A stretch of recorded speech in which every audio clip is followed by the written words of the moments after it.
lean back and let the horse decide who's coming in first. Okay? When you're over there at the gate, or over here at the gate, or back here at the gate, and the horses are coming up to the gate, you need to let whoever wants to come in, come in. I know, I've got favorite horses. Shh, don't tell them, but I do. And yes, I want to leave that horse in, but I also know that they're fighting, especially now, for who's on top. And they might do that for a while, and then they'll settle down, and then again they'll decide, oh, well, I want to be head dog, and they'll try to start fighting again. So I always let them fight it out before I go in. And now we're going to go back and we're going to show you the best way to halter a horse safely. Mindy, Ann, and Veronica are going to be my leaders. We're going to go get one good boy, Odie, and Joe and Leo, the two bad boys.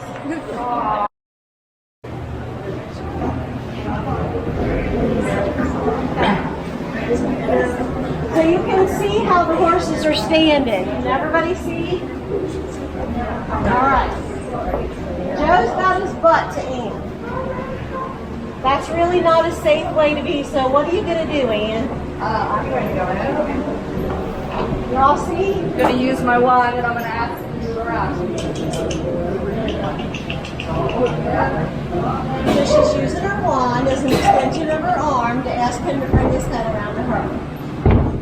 You always want to approach him from the head. You notice where she's standing when she's haltering? Beside the horse.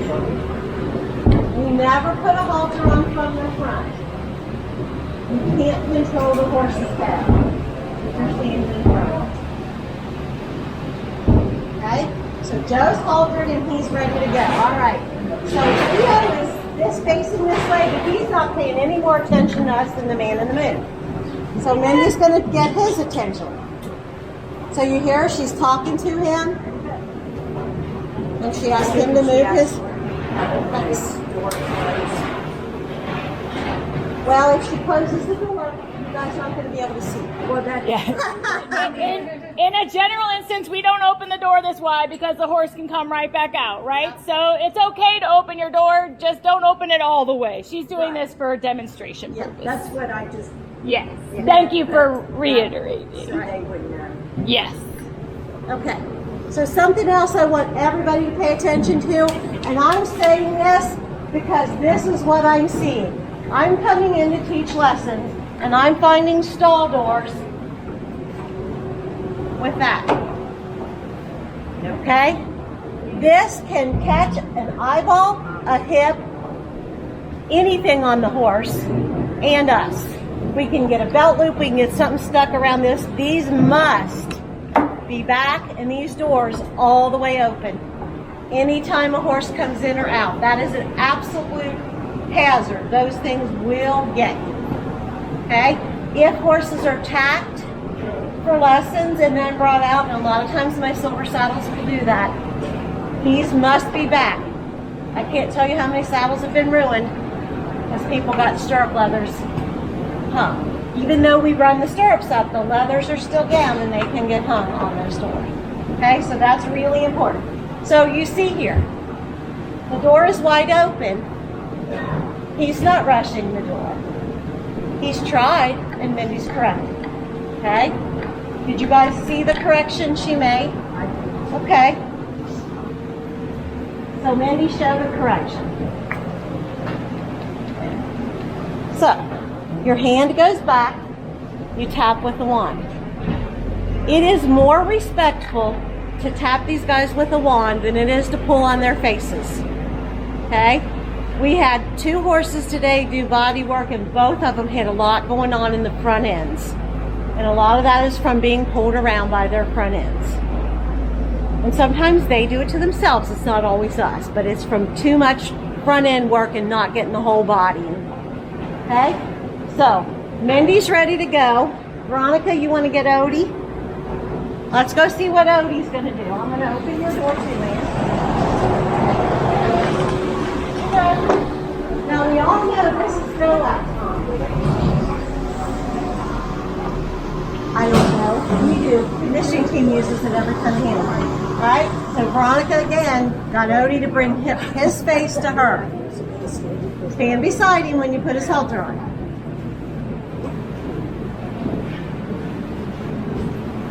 Rubber in.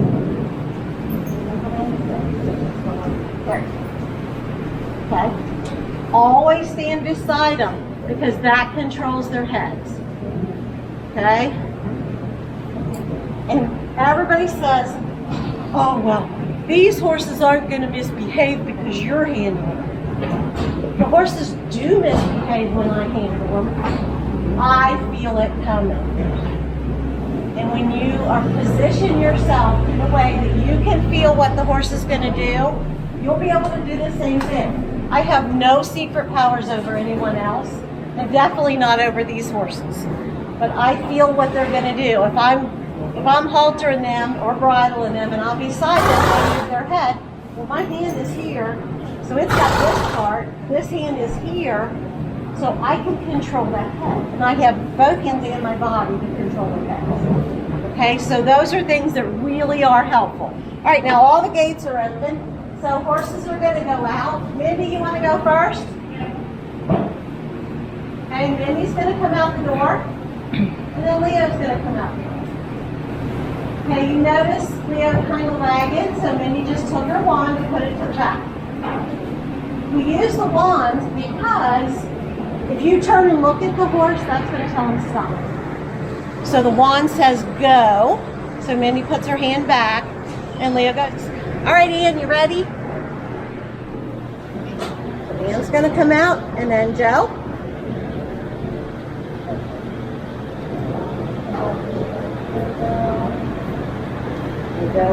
Joe's walking pretty nicely right beside Ann, and we're all going to back up, and we're going to let King Odie come out.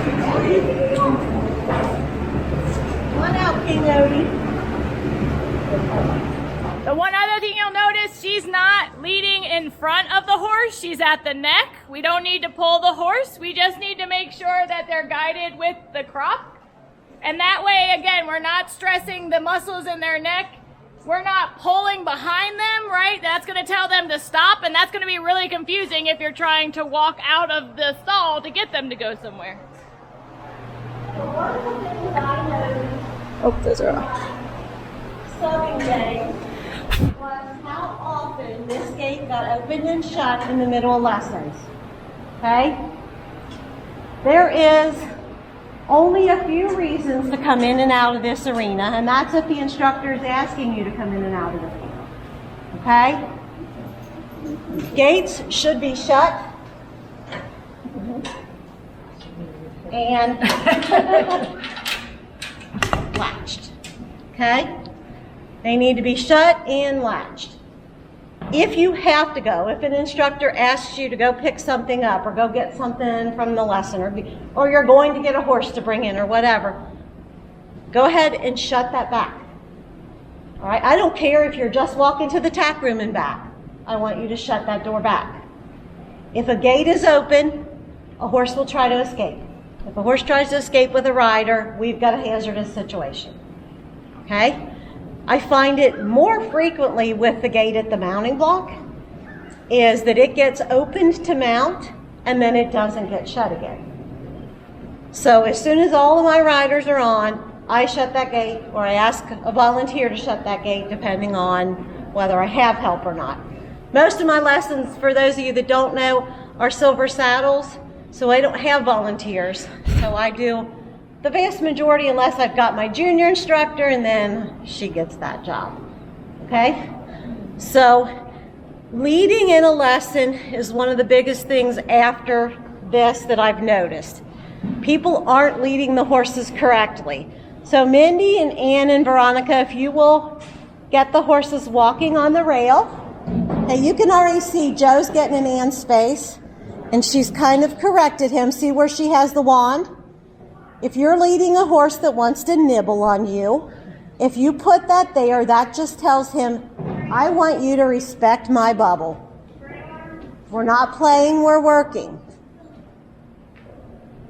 Okay? And Odie's like, all right. So now as they walk around, I want you to look at them. Every one of them is just kind of,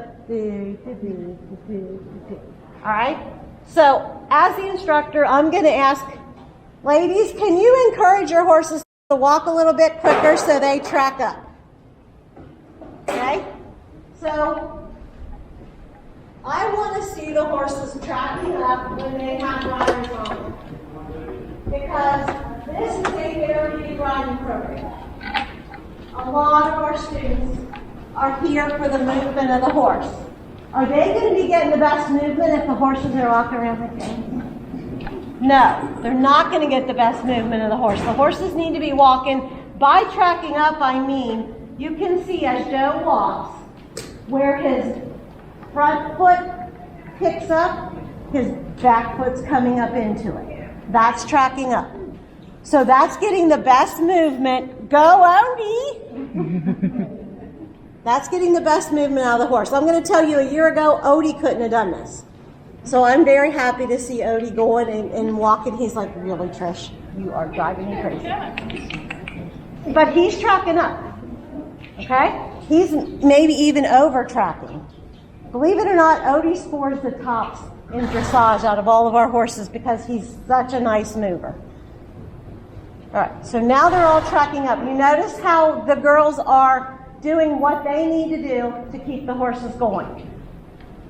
Okay, hand goes forward on the lead, wand goes back. Okay, we're not tug of war. We're not because that's not going to get you anywhere. Joe weighs 1,300 pounds, and he can pull 2 to 3 times that. So you're not going to win a tug of war. Not with Joe. You're not going to win a tug of war with Silver. I know these things. So, and he's 300 pounds. So these guys are way stronger. We have to outsmart them. All right, so it is really important for our riders to get this kind of movement. I want to see the horses tracking up and moving. They don't have to be flying, but I want them to be moving. I want to see that the rider's getting the best benefit out of it.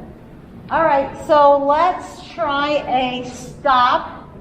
Let's have Mindy, Mindy, let's have you stop between the cones.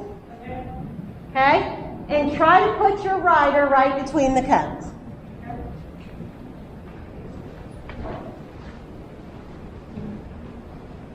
Okay. That is what I want to see when you are assisting a rider to do any activity in the arena. I want you to place that rider where they need to be so that they can do that activity. The purpose of the activities that we do in the arena for our therapeutic riders is so that they will improve physically, okay? Or it improves their balance, reaching across, reaching down, reaching up. Whatever we're asking them to do is to get them better physically. If the volunteers pick up what they've got and hand it to them, yeah, they might be being able to get it easier. They're going to be more successful, but it's not helping their bodies, okay? So the whole purpose of this is to help their bodies. You notice he has stood there the entire time, okay? These two have stood the entire time. Let's ask them to walk on, and we'll try and get Joe to stop by the blue barrel. Good. Better up there. Whichever side floats your boat, as long as it's by the barrel, so that the rider can pick up that jump.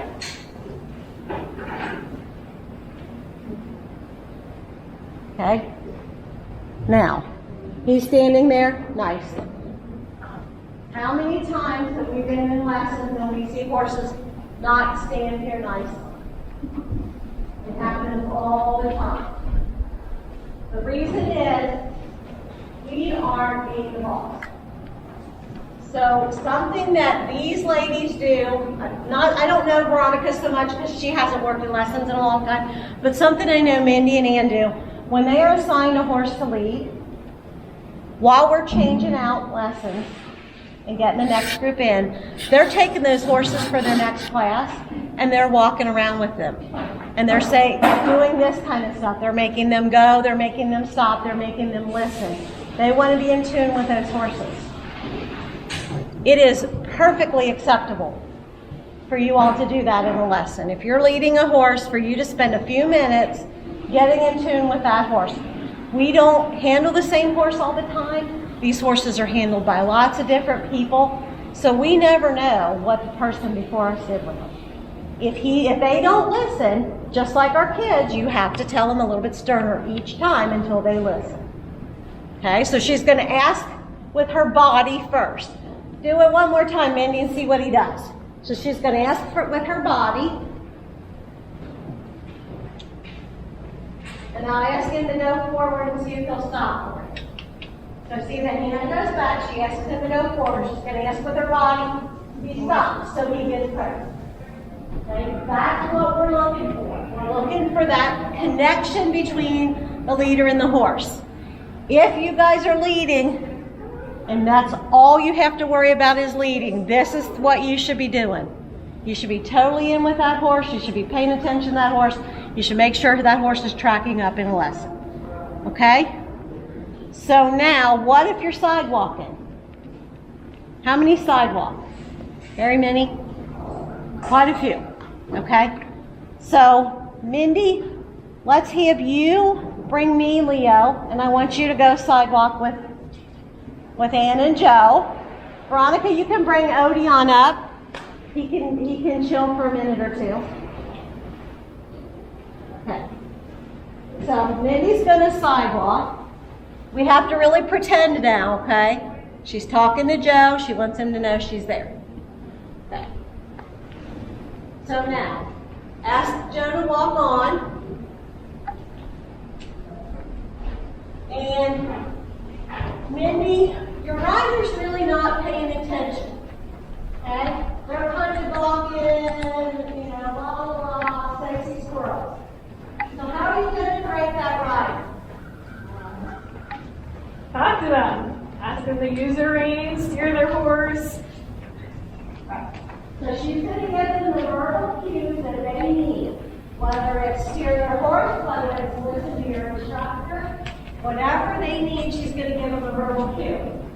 Is she going to talk to them in the voice that I'm talking to you guys in, or in the manner? No. With most of our students, short, simple, to the point. Okay? If your riders got their hands all jabberwocky, what are you going to tell them, Mindy? Their hands on the reins, keep them low, keep them quiet. Hands down, hands quiet. Okay? She's going to, I don't know if you guys could see, but she also put her hand where she wanted them. All right? Hands down, low hands. Do you usually say hands down or low hands? It depends on the rider. Okay, depends on who she's working with. But those are little techniques that you can do that's going to get the rider to be where they need to be, and you don't need to give them your life history doing it.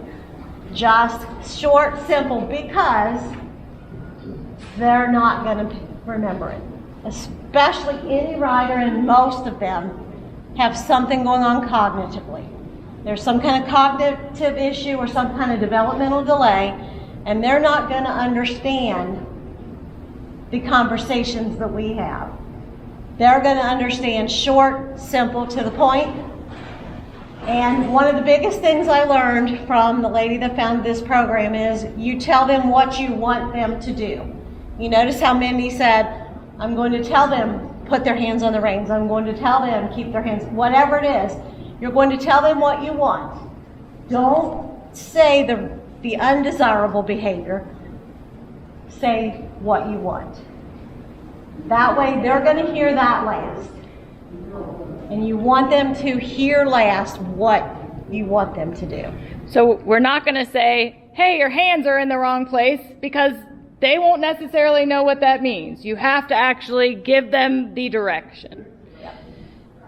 All right, and a lot of you said you do sidewalk.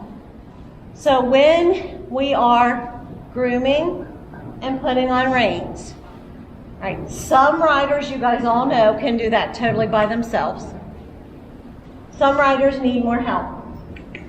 So if the riders can do it, let them. Same as with these activities. Let them groom their horse. Okay? If they can't do it, my first thing I'm going to try is just exactly what I saw Mindy do back here. Okay? It's called modeling. I'm going to do this because we want circles with the curry comb, right, everybody? Okay, so I'm going to do this. Circles. If they don't, tap their hand. Circles. All right, if that doesn't work, I'm going to put my hand on top of their hand and we're going to do the circles. Okay? Same with every brush we do. You always start with the lightest. Verbal is usually first. A verbal prompt. Oh, thank you, Mindy. So we're going to give them a verbal prompt. Then we are going to model. Then we might do a tap. And then what's called hand over hand. Okay? That's the progression. And we want to see a rider, and I've seen it many times over the years, riders that come in here and we're doing hand over hand on almost everything, to now riding independently and walking a trot. Is that something that happens overnight? No. Some of these riders have been riding 20 years or better, and it has taken that long. But we held this one rider just like this. Okay? That's how we kept her on. And now she's showing at Palomino World Show. Okay, so they can make progression. And that is something, as volunteers, when you're working with the students, act like, I don't care who you are, act like they're going to be doing it. I don't care if they've been riding for 20 years, and there are some, and they still don't hold the rein. Still try. Okay? They are here for therapy. This is therapeutic. They can be taken for a pony ride anywhere. Okay? Their parents are paying us, or their caregivers are paying us for the therapeutic benefit that we offer. And if we're only offering a pony ride, we're not doing our riders any service. Okay? We need to pretend. And I want you to talk to everybody, just like I'm talking to you guys, whether you think they understand you or not. Many times you will find they know exactly what you're saying. They might not have the words, but they know exactly what you're saying. And the reason that I don't get into the disability diagnoses, I was really hung up on those when I first started teaching. I wanted to know everything there was about every disability, and then I looked at all the papers and I read all this stuff, and I would read it, and then the students would come in and I'm like, what the heck? This isn't what they're making it out to be. So I started doing my assessments when the riders walked into me. I'm going to watch how they're moving. I'm going to watch how their trunk control is. I'm going to watch all of those things. And then I'm going to determine the best way to work with that rider according to what's going on with their bodies. Okay? You will see tight riders walk in this door. Honey, tight riders walk in this door. You will see loose riders walk in this door. And you will see everything in between. Okay? So all of them have different strategies, but the goal is that they learn to ride a horse. My job as a teacher is to teach them horseback riding. And then they get the therapeutic benefit from it. I have CTRI behind my name, not OTPT. I can't do hippotherapy, but I can do therapeutic horseback riding. That's what my certification says. Can we tell people what hippotherapy is? Because that doesn't mean working with hippos, FYI. Newsflash. We had a board member that would always make fun of the hippos. So how many of y'all know Eohippus was the first horse? The first horse was Eohippus. So hippotherapy is therapy using the horse as a modem. So you have to be OTPT, PTA, COTA, SLPs, speech language, something. You have to have those initials to do hippotherapy. And that is a one-on-one where the therapist is working with the team. Very little involvement from the volunteers. The volunteers are strictly there as safety barriers, and the therapist does all of that work. Okay? Our founder is an occupational therapist, but she knew that she could only serve one rider at a time. And if she did therapeutic horseback riding, we could do several riders at a time. And so that's why she chose route. But we can't do several riders at a time without all of you guys. Okay? It is vitally important that we have you all as our helpers. And it's important that you all are comfortable working with these riders. If there is a question you have, especially you guys that are new to us, I heard 3 or 4, I'm new here. If it's a question, ask someone. If they can't give you an answer, come to the instructor in charge. Get your answer somehow, because that's going to help you serve the rider better. I can't do all of what I do by myself. Okay? So you never know what you're gonna learn. So ask. They're there. We're here to educate you. I have been doing this since 1999. I've been to multiple trainings on this stuff and can answer all of your questions. I'll just say, like, obviously the 2-hour training you do when you're here, that is just the baseline. And we can't give you more training during that time because you would never retain all of that information at once. So that's why we always say in those trainings, ask questions when you're here and never do anything you're uncomfortable with without saying, hey, I need help, because we can only give you the baseline during that initial training. The rest of your training comes from actually being here and doing the work. It's called hands-on, right? So do not say, okay, I've had my 2-hour training, I've got it. That ain't gonna cut it. You have to be a continued learner here, and the way you do that is by listening, coming to these trainings, so we appreciate you doing that, and also by asking questions and letting people know when you're not comfortable with something, because that's when you're going to learn. It does not mean that you're dumb. It means you don't know what you don't know, and that's why we're here to help you. So do not be scared to ask. Okay, so what I like already, Jenny has taken what she learned, and she's out here working with her horse. Okay, leading him around, making sure they have a rapport, and that he knows she's in charge. So ask him to whoa. Good boy. Okay? So now, this is where the horse stays, unless there is an instructor, okay? Horses don't go into the mounting block without supervision of an instructor. This happens a lot in lessons because we're all so eager to get our riders on their horse. You know, we just want to get them up there, but it's very important that you leave the horses back here until myself or Kylie or Paula or whoever's in charge of the lesson is here to help you. All right, so we're going to bring Joe or Leo in. Jenny's going to walk to the gate, and then she's going to switch sides. Jenny does not work in lessons, by the way. Switch sides. Because he needs to come in as close as he can. Take your left. Yeah, that's girl. There you go. Whoa. Okay, leave rope in front, or whip in front of him. Are we good? Get him to back up. Yep. So call him back. Back. There you go. Very good. Back and over, buddy. There you go. Are we good now? All right. Mindy's going to get on. Good? Okay. You're good? I need 2 people to come volunteer to be Mindy's sidewalkers. Who wants to come volunteer? All right. Jillian and Taylor. Okay. All right.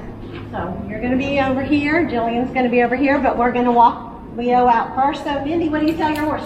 Oh, quiet hands. What are you going to tell your horse? I got it. All right, he's not listening. Can you not? All right, so I corrected it, and then I told her what I wanted her to do. Well, her horse, because he wasn't listening, to walk up. All right, can you ask your horse to whoa? We need to hear whoa, okay? We need to hear whoa because Jenny B is totally in charge of the horse. She's not paying attention. All right, so you guys are going to do the thigh hold and pretend like Mindy needs the thigh hold. Okay? Yeah, there is a saddle here. You can hold on to the saddle. All right. So if Mindy needs correction, you're going to be the one to correct her. Okay, Taylor? Okay. So whatever correction she needs, you're going to be there. You are here as her offside sidewalker, just to be, if she needs something balance-wise. Okay? It is important when you have two sidewalkers like this that you give equal pressure to both sides. All right? If Jillian was this big, strong muscle woman, and she put a lot of pressure on Mindy's left leg, where would Mindy go? She's going to come over your legs. Because she's going to put a lot of pressure on that leg. Yes. Yeah, she's on her left side. So she's going to put pressure on there, and that's not going to help Mindy because it's uneven. That's not going to help Leo because he's now got an unbalanced rider. So enough to keep the rider on, but not so heavy. I find this a lot of time when parents walk with their children, is they will put a lot of pressure on, and then the child is, and they think it's, oh, mom and dad, the way they love mom and dad. No, mom and dad's got a grip hold on them, and we do not. Okay. So Mindy, I want you to be a little bit off balance. Okay. Okay?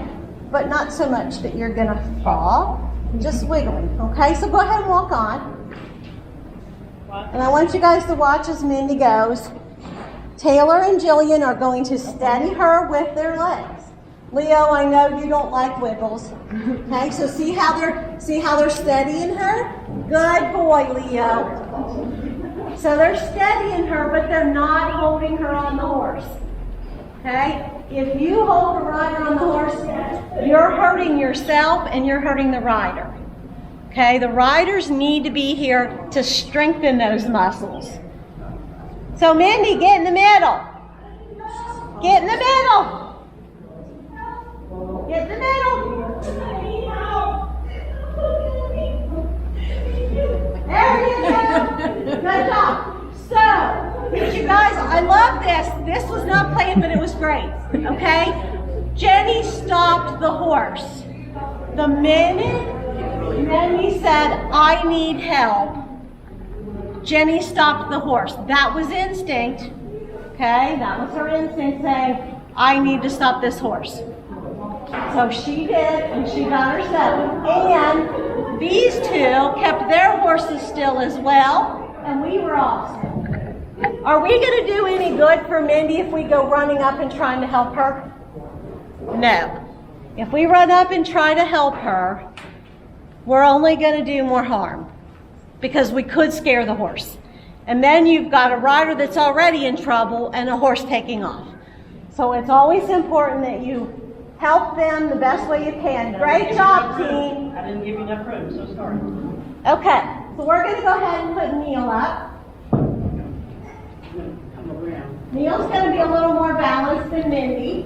Get out of the way. So we're going to need one sidewalker for Neil. Who wants to be Neil's sidewalker? Okay. I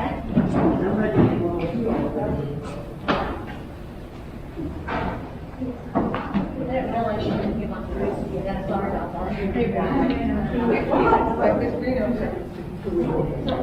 Oh, he's got a little bit more pep in his step now that he's on percent.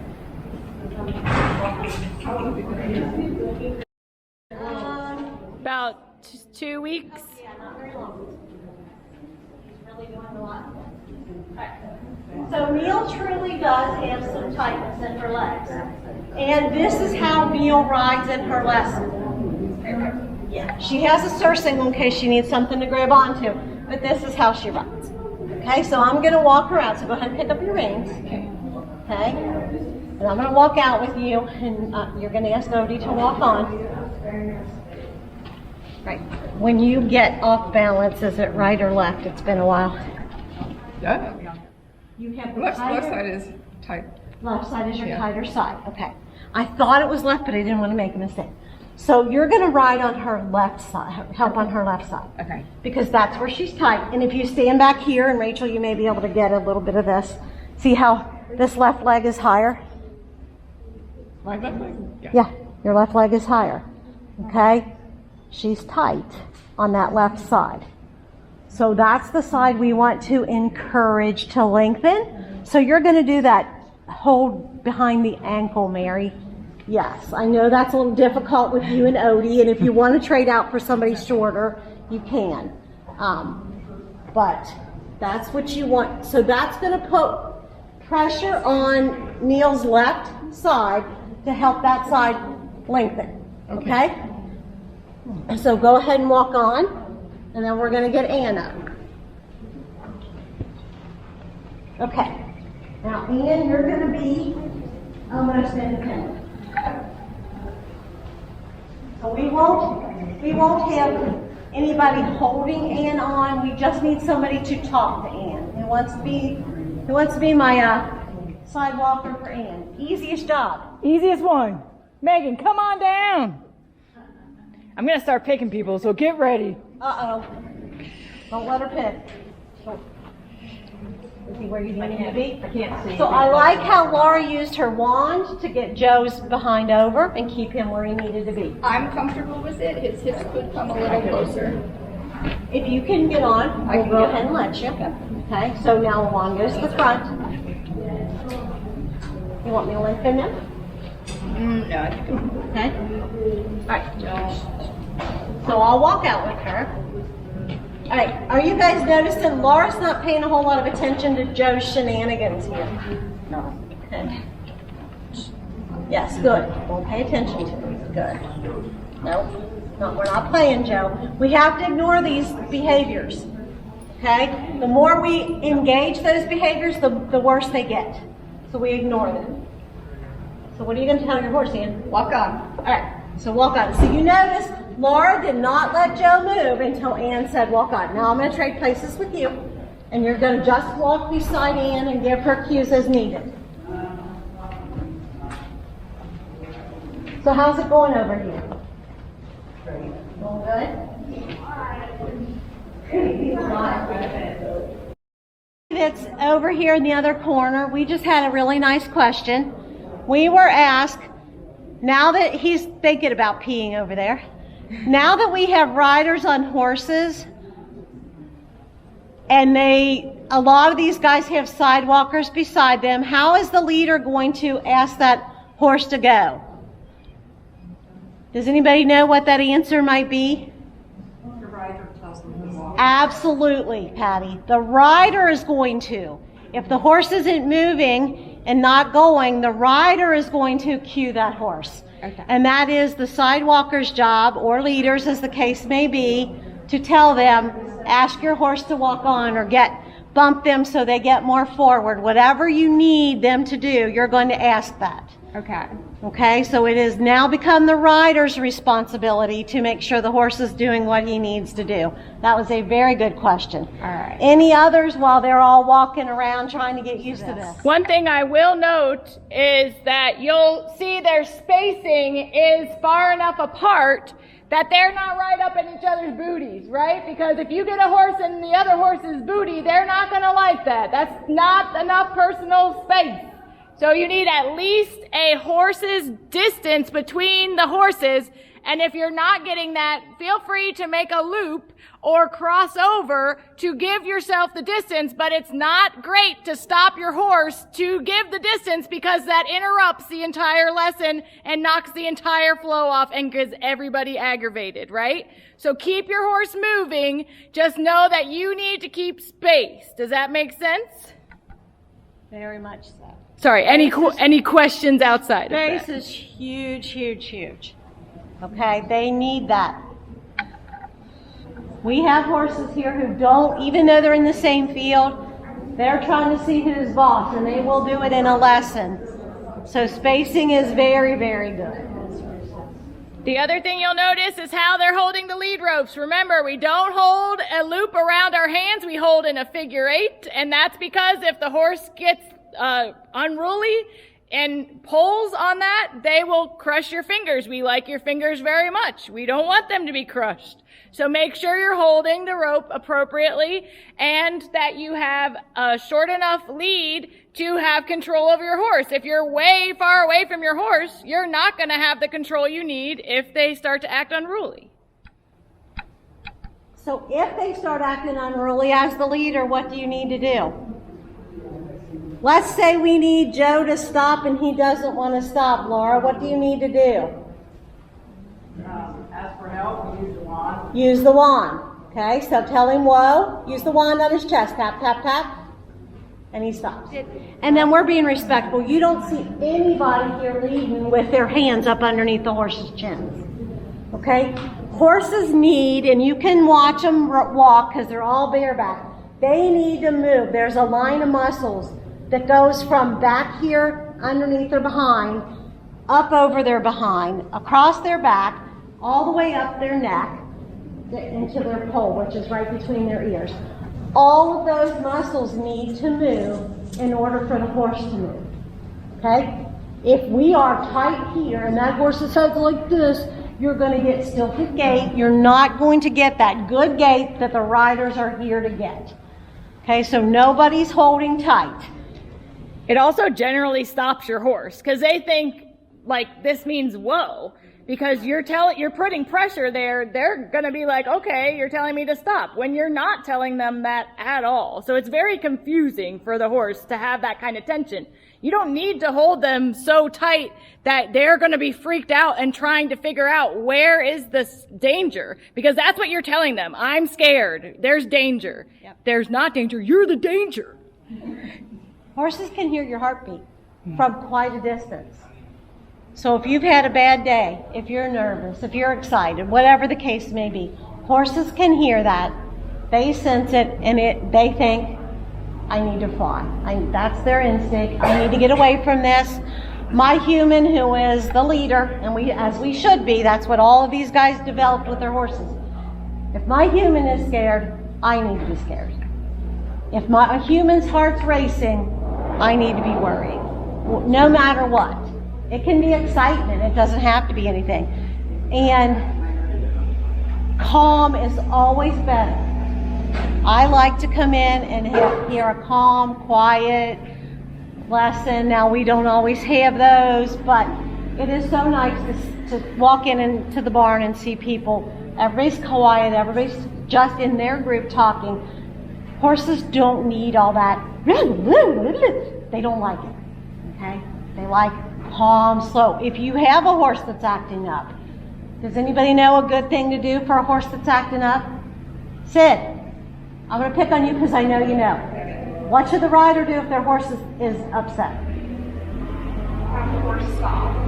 And if it's needed, get help. Yep. And what do we tell the riders to do? Big deep breaths. Big deep breaths. Okay? Big deep breaths. I can't tell you how many times I watch it. A rider will go, and then the horse goes. That's what we're looking for. Horses can't learn if they're uptight. People can't learn if they're uptight. You come up through here and stop between each of these.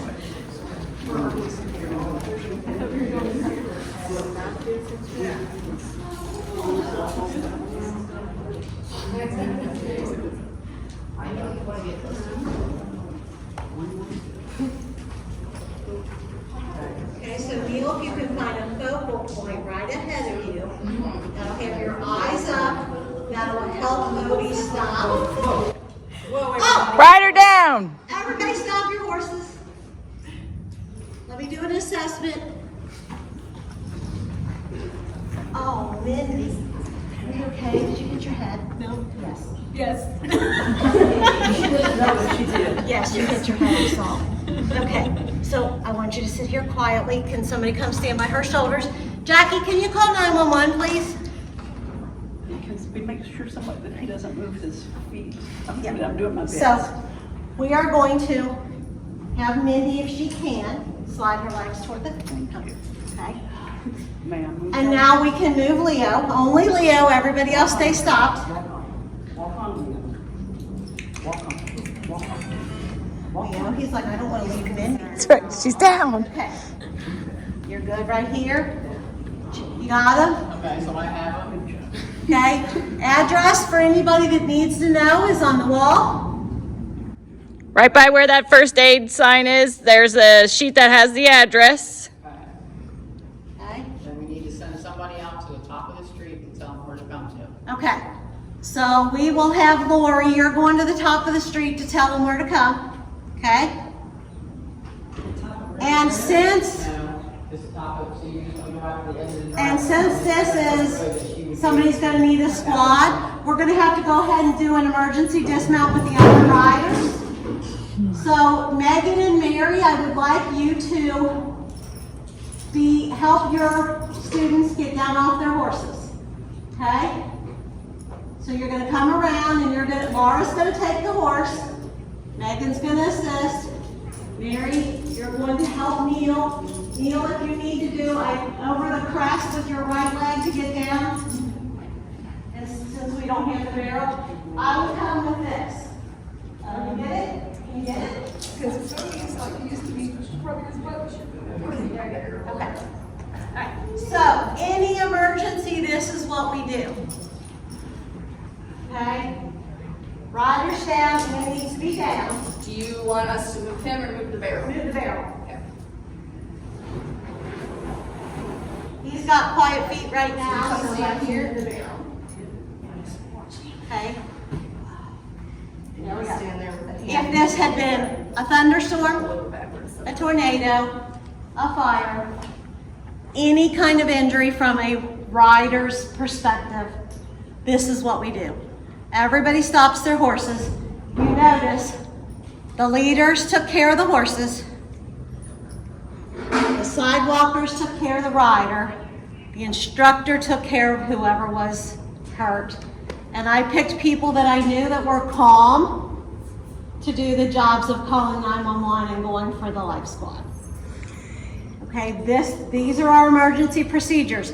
Had this been a storm, we would have taken the halters off the horses and we would have went over to the basement of the house. Okay? You just leave the horses in here. Leave them in here. I know it may not be ideal, but they'll figure it out. If there's a storm, they're going to be more thinking about that than they are fighting each other anyway.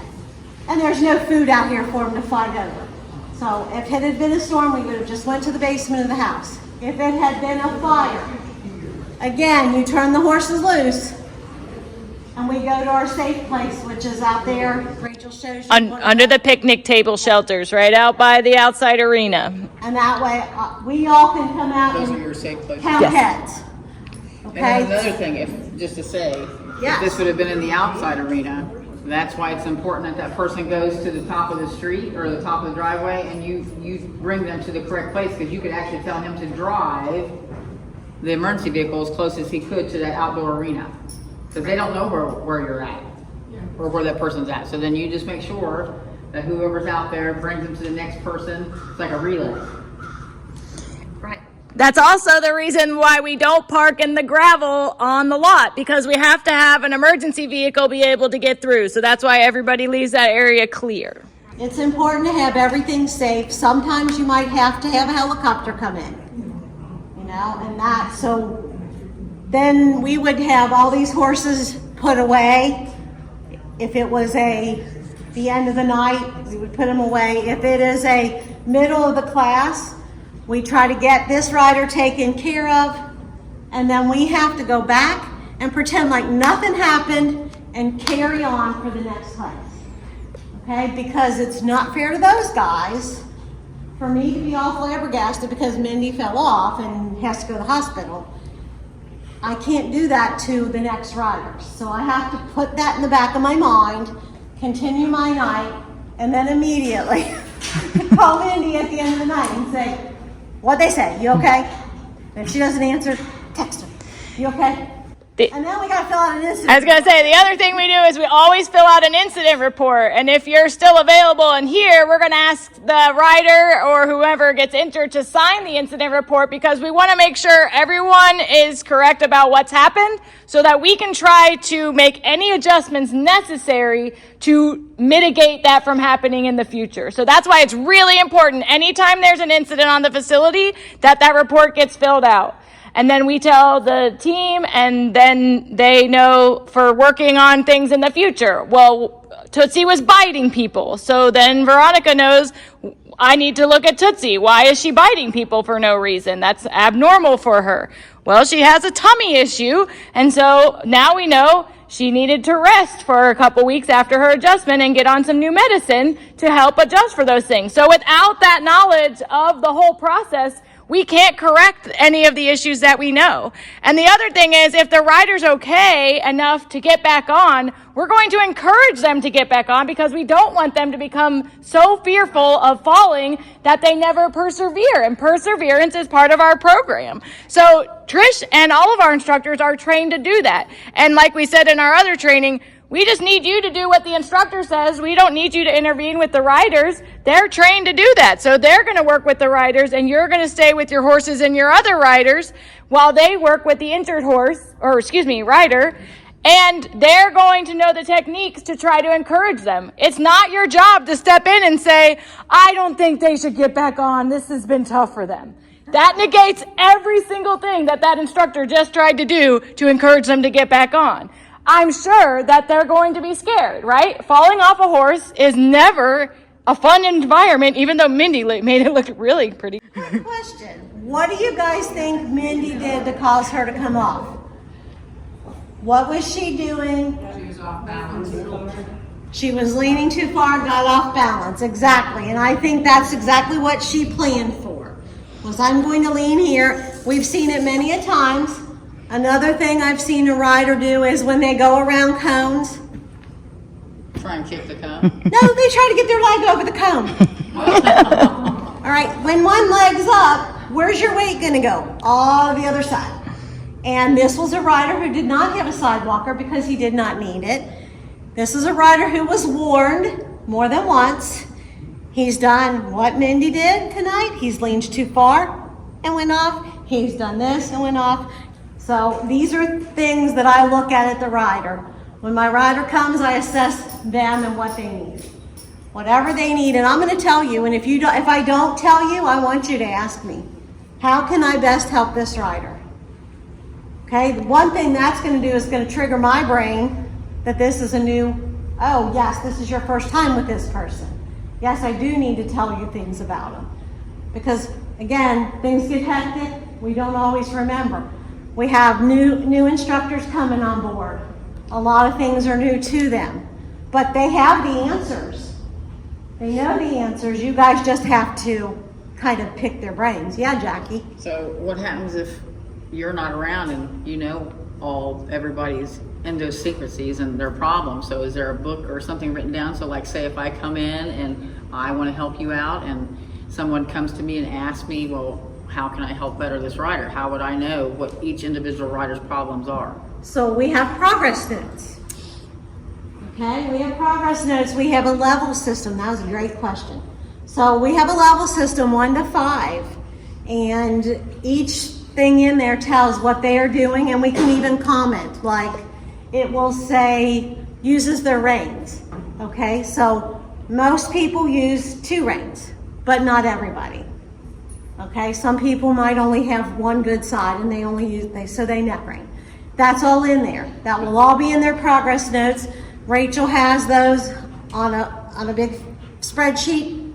So anytime somebody new would come in, that was the reason she put it all online, is so that if we do get somebody new in, they can go and look at that and say, hey, especially like, let's say I was the one hospitalized in the spring and not Jim. Okay, they could have come in and looked at the students, seen, here's what's going on, here's who they've been riding, here's the tack they've been using, whatever the case may be. Most of our info for horses and tacks is on the board. Most of what the students has done, Rachel has in some kind of spreadsheet. And all of our staff has access to that information because it's on our staff page, which is blind copied on our Telegram board. And so at any time, if there's a question or someone is absent, they can access it right here from the facility. And that's why we moved it to electronic versus paper, because it's much easier to access in a quick scenario. Veronica, you seeing horse handling, anything you see people do that you think, oh gosh, I wish they wouldn't do it that way? I would would say haltering, standing in front of the horse and haltering. You've already talked about that. Okay. Yep, that is a good pet peeve. The other thing I've seen is people will lead their horse back into the stall and get pinned against the wall. You always have to switch if you're going to go in against the wall so that you can lead the horse around without getting pinned and without getting behind the butt. So don't just lead in if there's a wall. Stop your horse before you get into the stall, switch sides, and go around so that you are safe. Another thing I see a lot is, say a horse accidentally gets loose, or a horse starts to act kind of buck, gets spooked, and you let go of the lead, totally fine. Know that they're going to go to the grass and eat, but what you don't do is scream or chase. Thank you, Rachel. Because what they're going to do is run when you do that, and they're going to get more spooked. What you need to do is act calm, use your lead rope to get around the neck. Don't try to put the harness back on because you'll never get them to do that right away. Go with your lead rope, get them where you're secured with the lead rope, and then put the harness on. Sorry, halter, sorry. That, and if it's the middle of the winter and they keep going, venturing away, you know, try and drive them this way, not towards the road, but just go get a bucket of grain. Yeah. All these guys will come. Oh, yeah, we will. Yep. Okay, don't panic. Just tell somebody so that you have somebody else to cut off another alternative, like to the road or that, so that way there's another person, and then somebody just, you know, it usually helps. The other thing I would say is the minis are the worst in regards to trying to get them once they're loose. So try not to let the minis go loose. If you have to let one, because they're being this all together, if you have to let one go, let Ranger go. Ranger's very codependent on Silver. If Silver is loose, he will say, see ya, I'm out of here. Ranger's gonna go for a little bit and then he's gonna come right back to find Silver. Yes. Okay, Ranger's is the needy one of the two.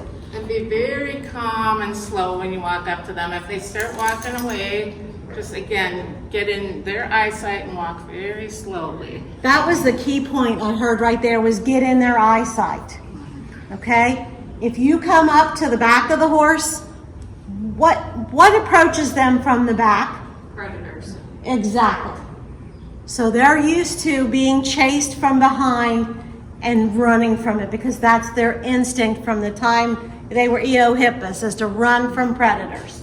So, yes, if you approach from behind, they're going to take off. If you approach from the front, they're going to run over you. Exactly, Jenny B. Did you see what Jenny did? Horses see like this. Yeah, they don't. So I can't see Rachel right now at all. I can see Mindy, I can see Veronica and Jackie and Sid, but I could not see Rachel. And then just think, look how big Joe and Samson and Leo. So if you have a little person, their vision of that person where they are is even worse than what we are being tall, and they can see us. Yep. So even more most reason. definitely, don't go to the front. They see out of the side. If I am approaching a horse, I approach the side. I noticed Mindy and Ann and even Veronica did that in their stalls. They approach the side of the horse. That's where they can see you. Okay? You're not driving or pushing. Exactly. And approaching the shoulder, you're going to stop them. Yep. Okay? If you notice, that's where we put our hands up when we're leading them. The shoulder's going to say, whoa. Believe it or not, nobody can talk to horses, and horses don't talk to people. Whatever they tell you on YouTube is not the truth. People learn horses' body language, and they study what horses do in the wild, and that's how they learn what the horses are going to do. They know by their body language the horse isn't talking to them. One other thing I've seen a lot in lessons, we have some riders that try to get off of the horse. About 2 riders that like to try to dismount while they're in lessons. It is your job as the sidewalker to ensure you don't allow that to happen. If you need to stop, then just let your lead know, hey, we need to stop and readjust. Otherwise, you need to let your instructor know, hey, we have an issue over here. If you need a second sidewalker to come on, they can allow the second sidewalker to come on and be more secure for that rider. But we do not just let the riders decide when it's time to get off. That's extremely dangerous. Another thing is we have some riders that are very vocal during lessons. They are agitated because it's hot or that they're not moving in the way they want to, or they're just cranky. And so you have to be aware that that's going to heighten the issues for the horses because they don't like loud noises. So you need to be extra aware when that occurs so that you can make sure you're handling the horse appropriately and you're trying to calm down your rider, right? Give them encouragement. Tell them they're okay. Give them a little pat or give them something to redirect their mental state so that they are focusing on something else. That's exactly where I was going to go, Rachel, is the redirect.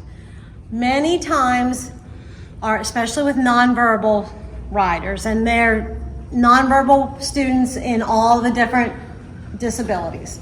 Okay, there's lots of different diagnoses that a rider's nonverbal. If they're nonverbal, chances are they're very capable still, and their acting out is trying to tell us something. Mindy and I had a really good experience with that on a Thursday night with a rider. I have to give Mindy the credit. She's the one that figured out the less she did, the less she helped that rider, the better that rider responded. He was trying to tell us, I got this. I know what to do, but he couldn't verbalize it, so he was acting out. And once we cut onto that, he had a lot more successful lesson. So many times, just like with the horses, when they act out, they're trying to tell us something in the only way they know how. And you are certainly welcome to ask the instructor or a volunteer that's been around for a long time that you know has been. You can ask them about it. Those are really good ways to get information on the riders and why they're doing what they're doing. Okay? And engage the riders. A lot of times, we get on the rail and we just walk around the rail. Kind of like the beginning of this thing tonight. Walking around the rail, not paying any attention, okay? The riders are going to get bored as all get out. As an instructor, I have to watch that. That's part of my job is to see, okay, so-and-so's getting bored here. And sometimes it's a rider, other times it's a horse.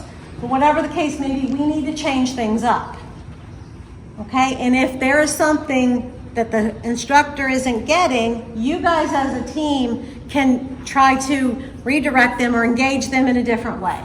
If they're cranky trying to get off the horse, Sydney has really good techniques she worked with, one of the riders that tries to bail, and she would point to the letters or point to the things on the wall and say, okay, that's E, what starts with E, or where's the fish on the wall? Whatever it was, something to get their attention, because chances are they're bored. If you don't have a sidewalker, if there's only a leader, you have to pull both jobs. Okay? When something goes on, horse is your responsibility. Only a few people, Mindy, can stop a horse and catch a rider at the same time. Okay? So stop the horse, because maybe the rider can right themselves, and if they don't, they're less likely to get hurt if they do go to the ground, if the horse is stopped. Okay, so horse is always your first responsibility when you're the only one, but you are there to engage that rider if you're the only person with them. Okay, if a horse is taking off, does anybody know how to stop a taking off horse if you don't have a wand?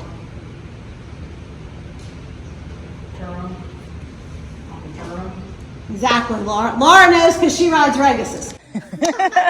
Okay, one rein stop. Because where is their power? The booty. Okay, that's where all motion starts, in the backside. So if you can disengage that hind quarter, it's like putting the transmission in neutral in your car. You're going to take away that power for them to take off. It is very difficult when you are on a horse that is going really fast and you know they're amped up. It's very difficult to remember to put them in circles. Sometimes Jackie has to say circle, circle, circle to me. I have to say that to myself sometimes. Yes. So, but it is what works because it disengages. Many of these guys are not trained to stop by pulling on them. They're not driving horses, they're riding horses, and we use our bodies to stop them. So if you're pulling, well, they just think, oh, you need me to get round. Okay, I'll tuck and I'll lift my back and I'll go forward even harder. So disengaging that hindquarters is what's going to do it. Regasus is a number one. If you pull on both reins on him, he's going to take off. Okay? These are all things you guys can tell your riders. Okay? If they're riding a horse and you're with them and the horse gets antsy, you can say, circle him. I've heard Mindy many times, probably Ian has too in the lesson, telling a rider to circle your horse. Okay? I don't get mad if volunteers catch something that I don't. I'm happy about that. I want it because that's what's best for the riders. Riders need to know what to do to make things as safe as they can.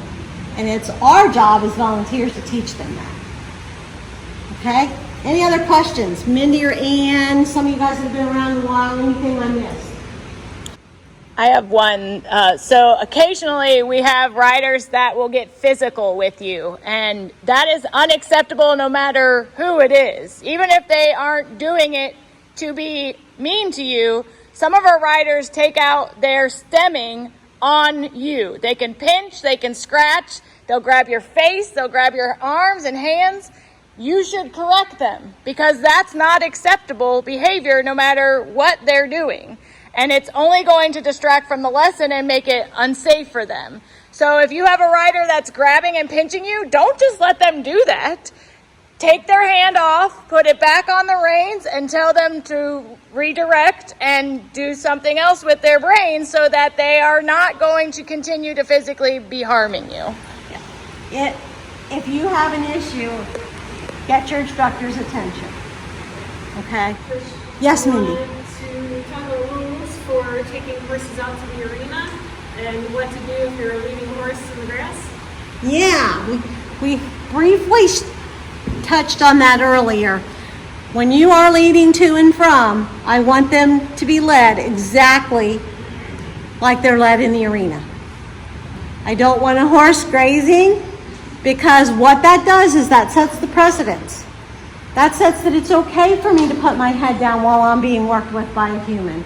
And then we have little humans that are 13 or 14, however old they have to be, and they're here for the first time and they might not know a whole lot about horses, but they really want to lead a horse. So they're leading the horse and the horse goes boom with their head and the student falls. Okay? And a lot of our students do want to lead from here to their stalls or from here to the fields. If they have a volunteer with them, I'm fine with that. But I sign the volunteers that I know can handle it. But if the horses get in the habit of grazing to and from or any time, humans are holding them. Unless the vet says they need hand grazed, they shouldn't be hand grazing. Here, now I'm going to tell you, Leo was picked by me tonight because of his orneriness. Well, yeah, I wasn't going to go there, but yeah. So it proves that with some consistency and with Jenny B not taking any of his shenanigans, nor is anyone else taking his shenanigans and no one's engaging with him, he can behave. Even when we're standing here talking, he can behave. It's all about consistency with these guys. And I know, let me tell you, every bad thing there has been, I have done with my horse. It's my horse, and the only person I'm hurting is me. When we are at Milestones, these are Milestones horses.